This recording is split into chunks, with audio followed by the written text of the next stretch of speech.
Hello. So yesterday, March 4, 2020, was a day of big news for India.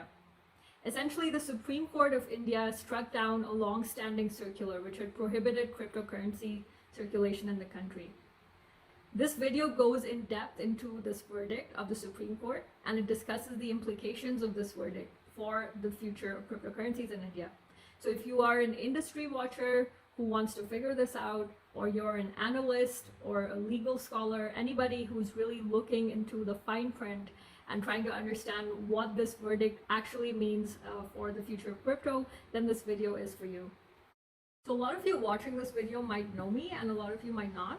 My name is Tanvi Ratna. I'm the CEO of a policy advisory firm called Policy 4.0, which works in the arena of future-ready governance. I'm a specialist in cryptocurrency regulation and policy making. I used to be also the blockchain lead at a big four firm called Ernst & Young.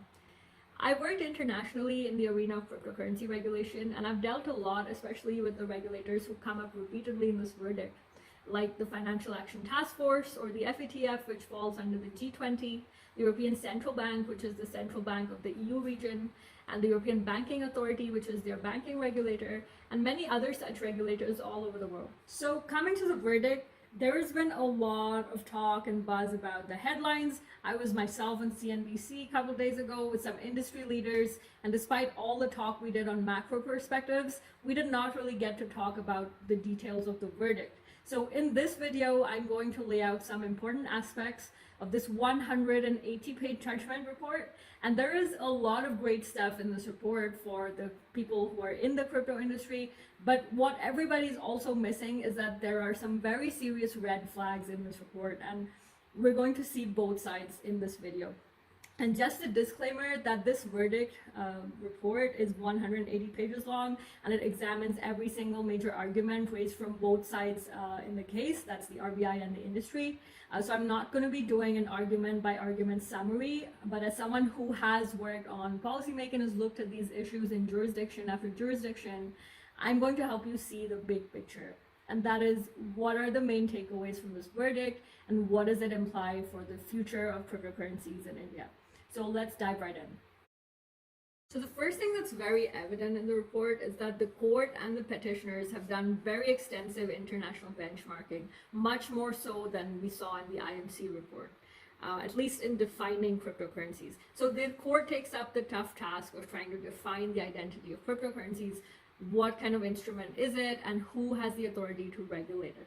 So they look at definitions of cryptocurrencies put forward by many regulators and courts all over the world, like the FATF, the ECB, the EBA, the CFTC, the FinCEN, the IMF, courts and regulators in Japan, in Mexico, in Liechtenstein, you name it, you'll see page after page of this comparison. And what they conclude is that all these agencies see crypto as having features of money, even though none of them recognize it as legal tender. So they conclude that the RBI does, in fact, have the authority to regulate cryptocurrencies. And this was a big pushback of the petitioners in this case. The second big takeaway that industry watchers have also mentioned many times is on the lack of empirical evidence for many policy positions that are being put forward. And the Supreme Court really takes the RBI to task for this lack of empirical evidence. So when the RBI talks about ring fencing its entities to prevent harm to the Indian banking sector and the Indian economy, the Supreme Court demands that they need to show empirical proof that there is any harm. They also say later in the report that even after 5 years of operations that they've seen, there is no demonstrable harm from this business to the entities that are regulated by the RBI. So one big takeaway of the Supreme Court that crypto industry watchers would identify with is that the RBI did not consider alternative measures to protect against what they said were risks from cryptocurrencies. And the judges used some pretty sassy language around it as well. So for example, they benchmarked to this precedent from the European Parliament. The European Central Bank and Parliament had looked at a banning option, but they found it too extreme. They recommended strengthening financial system. They recommended regulatory options instead. So the judges say that obviously the RBI did not look at alternatives.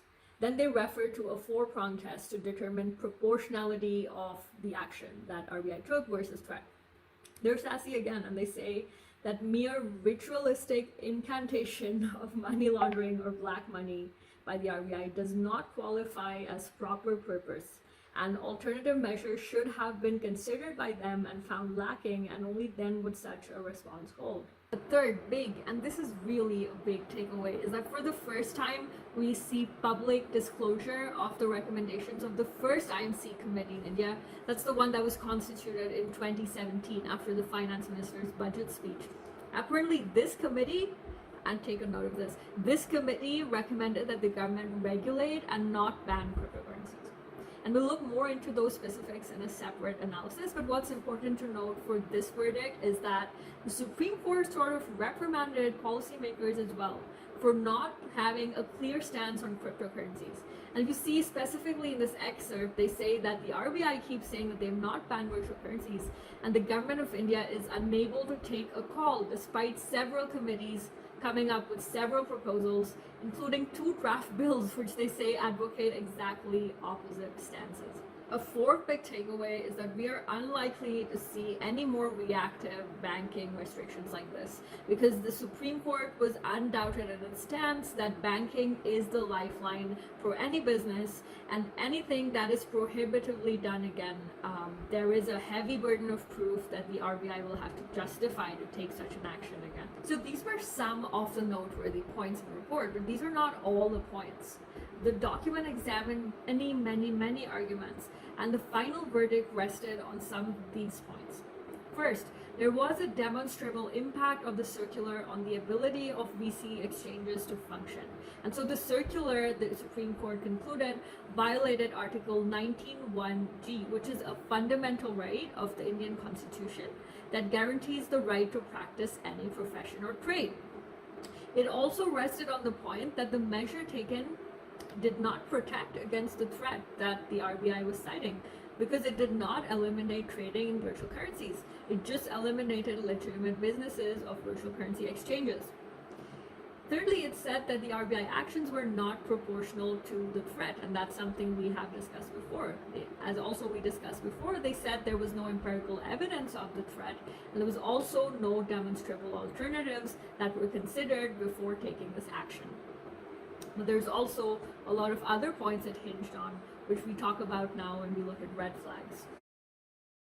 So let's look at these red flags. And I call them red flags because everybody is sort of seeing this judgment as an all clear to cryptocurrencies in India, as sort of blanket denial of the right of the RBI to restrict cryptocurrencies, as a protection from any further impingement on the space.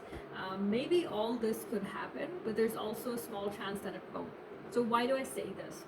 Now, some of you would have read my pre-verdict analysis that this legal case does not give a blanket free pass to crypto. It's not the end of the road for crypto in India, simply because it does not restrict legislative or parliamentary action on crypto. I'll link that to the comments below. Make sure you read that and get the context for what I'm saying next. So there are a lot of pieces in the verdict which actually further boost that legislative action will give full backing to such a banking restriction. And legislative action is actually not restricted in any way by any clauses of this verdict. So let's look at some of these. The first red flag.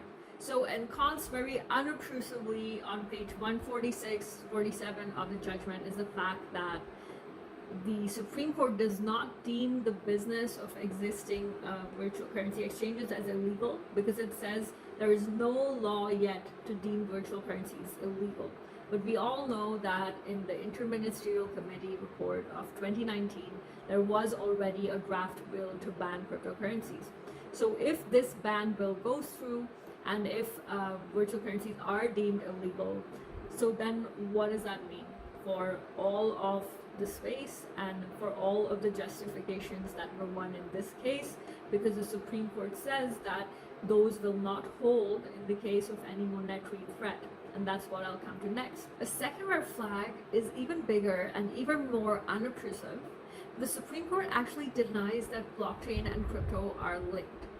I mean, essentially, they call crypto a byproduct of blockchain. Now, anybody who understands crypto from a technical standpoint will understand how alarming this is.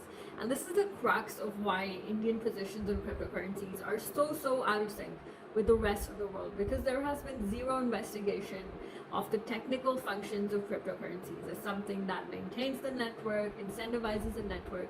Only the financial functions have been understood. Whereas in other jurisdictions, you'll see regulators openly expressing that this is a false dichotomy.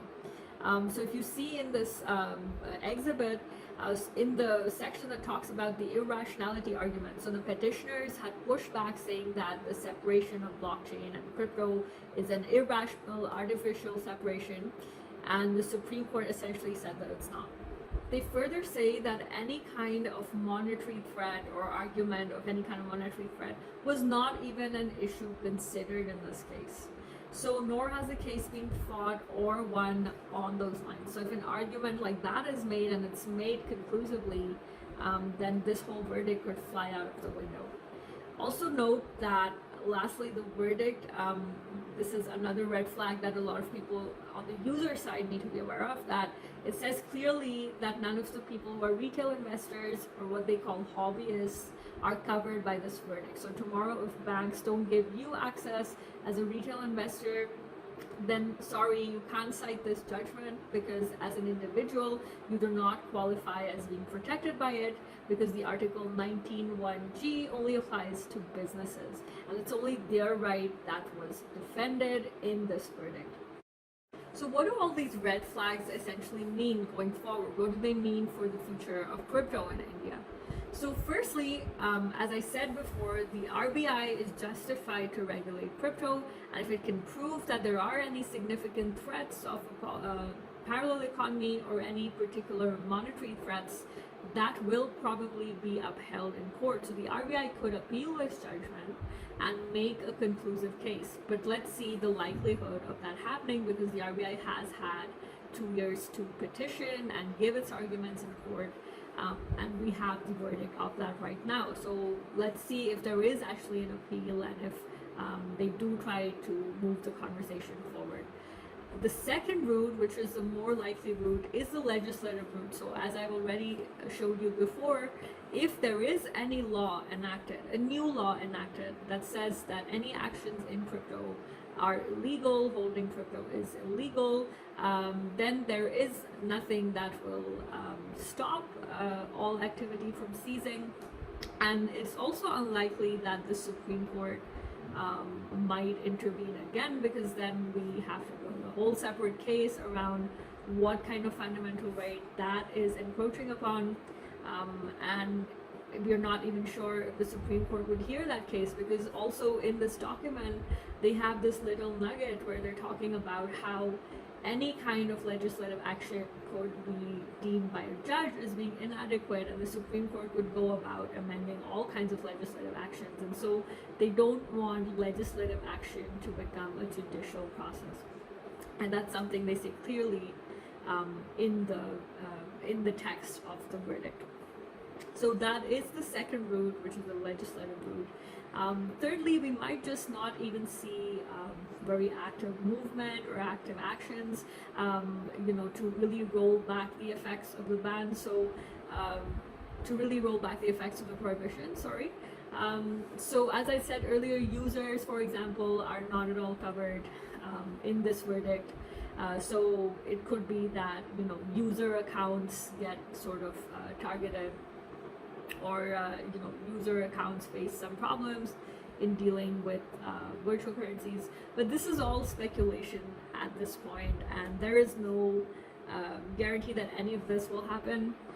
So for now, as we know, the Supreme Court verdict stands tall, and the banking restriction is repealed, and we do see activity picking up again in the ecosystem.